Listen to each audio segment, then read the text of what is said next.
فضیلت گفتن سبحان الله و الحمدلله و الله اکبر. در صحیح بخاری حدیث شماره 843 و صحیح مسلم حدیث شماره 595 ابو هریره رضی الله تعالی عنه فرمود: عده‌ای از فقرا پیش پیامبر صلی الله علیه و آله و سلم آمدند. گفتند: کسانی که دارای مال و ثروت فراوان هستند هم به مقام و درجات بالای معنوی رسیدند و هم از نعمت و ثروت دنیا بهره‌مند می باشند.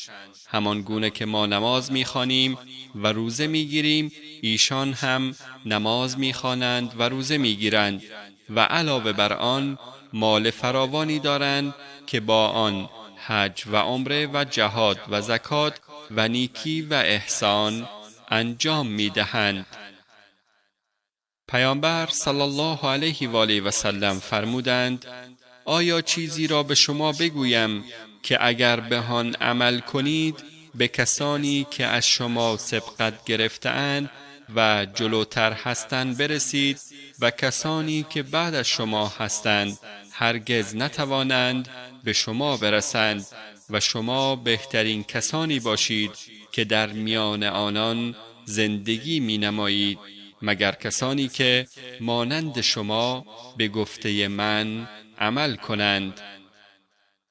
پس شما بعد از هر نماز واجبی 33 بار سبحان الله و 33 بار الحمدلله و 33 بار الله اکبر را بگویید.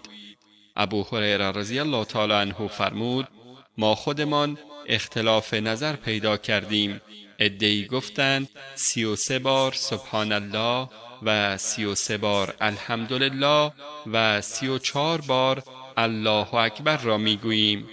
ابو هریره رضی الله تعالی عنه میفرماید: من در این مورد به پیامبر صلی الله علیه و آله و سلم مراجعه کردم.